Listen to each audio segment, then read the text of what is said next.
Warning. This is a rather filthy playthrough of a very sweet game. If you do not mind talk of dragon dildos, dragon dick touching, dragon fisting, buckets of dragon jizz, and other dragon subject matter, please continue watching. Otherwise, go play the game yourself. Thank you.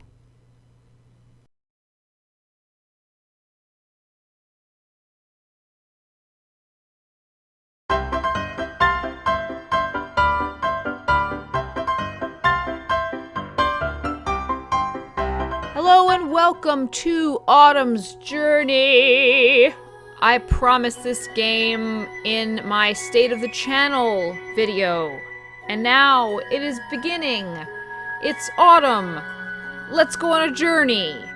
Aw yeah! Start. Chapter 1. The End of Summer! So, I thought this game was fully voice acted.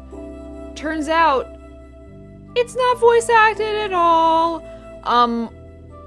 The characters just go like, ugh, hot damn, eat a dick. Why'd you say that? Like randomly in the middle of nowhere, and they're not really reading anything. So you get me again, which I know is not ideal, but that's okay. Let's start. Sunlight filtered through the airy birch forest as the lush ferns grazed my boots. I momentarily shielded my eyes before I turned north, treading carefully. The muggy atmosphere that had hung over the past few months was now being replaced by the subtle crispness of fall. Though the trees were still vibrantly green, apple picking season was fast approaching for the town of Berry. I cheerfully stretched one arm toward the sky, inhaling deeply.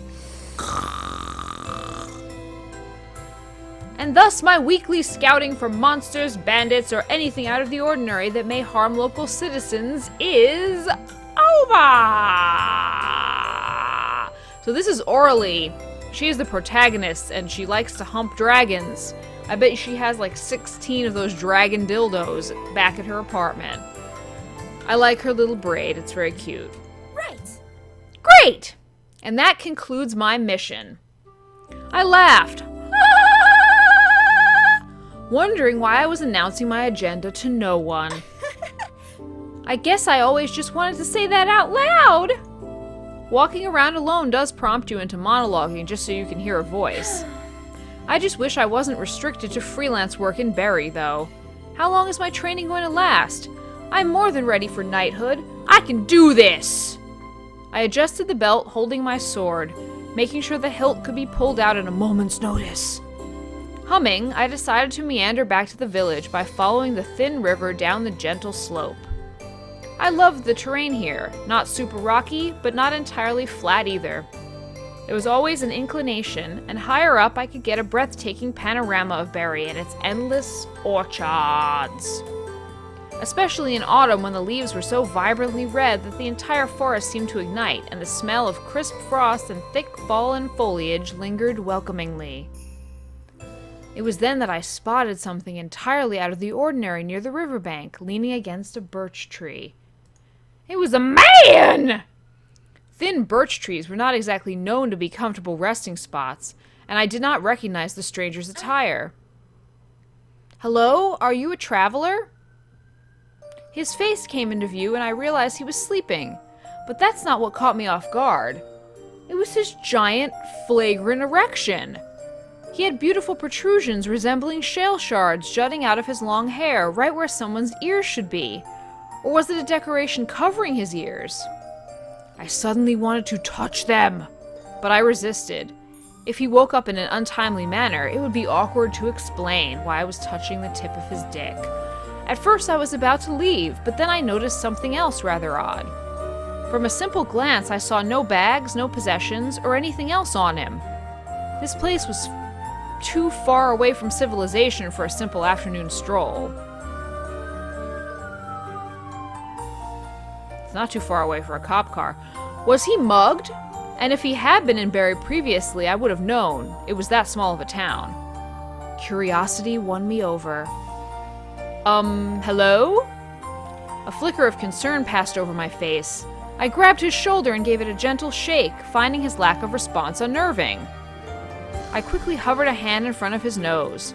Sure enough, he was breathing, and I did not see any injuries that would suggest he was knocked unconscious. After some more feeble attempts to wake him, I decided to improvise a camp. I did not want to leave him unattended, and I knew I couldn't drag his body very far, because he was so manry. Tossing down my bag, I went to work. Beep-a-deep bop boop-a-deep bop ba-ba-doo bop bop a boop bop bop boop boop-a-doo ba ba ba da ba.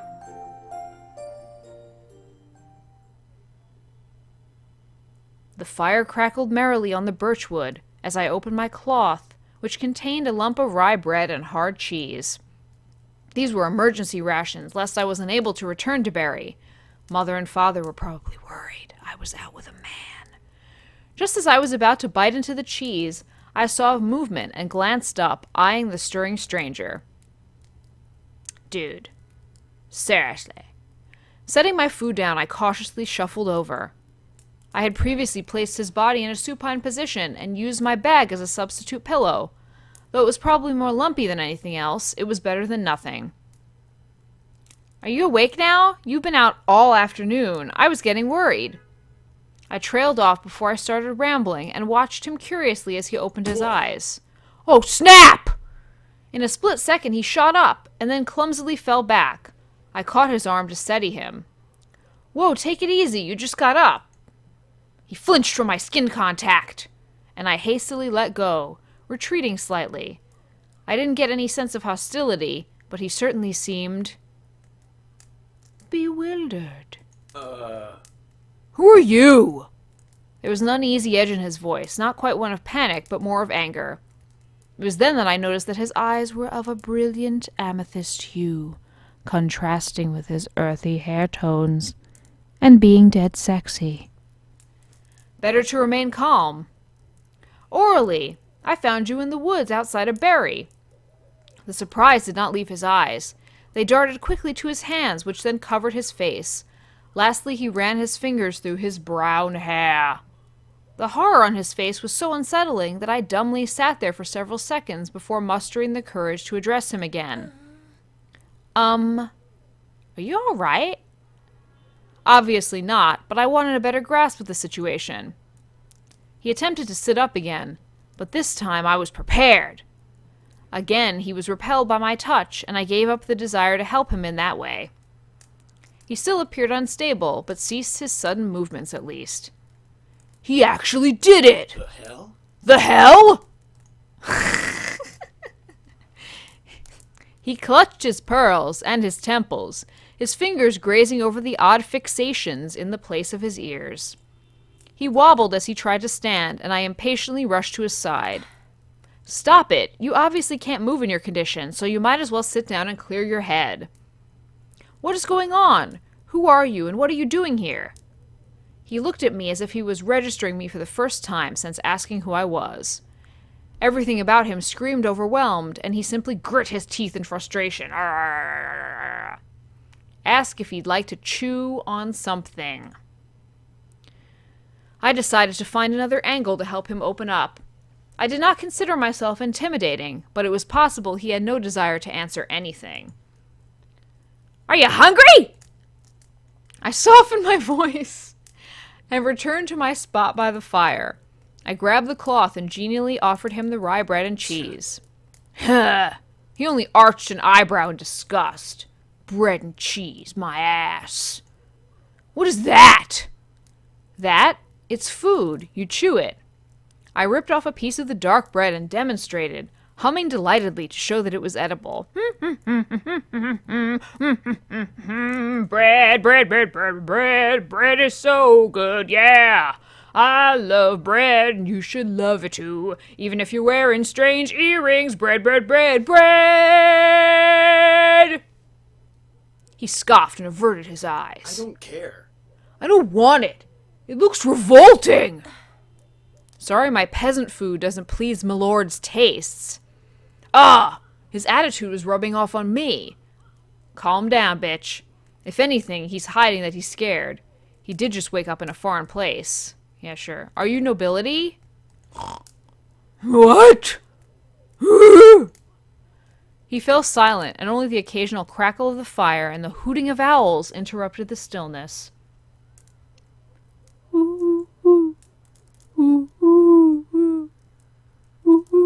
It sounds more like the forest is filled with monkeys.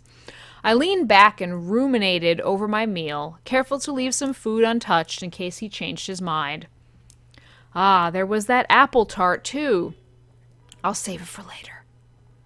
I wrapped up the cloth, only vaguely aware that the stranger was examining my every movement. It nettled me slightly, but I decided not to comment. I did not want to do anything that would cause him to raise his guard even more. It was now dark, and I occasionally fed the fire, getting the feeling I was going to be spending the night. After what seemed like an eternity, he finally spoke up.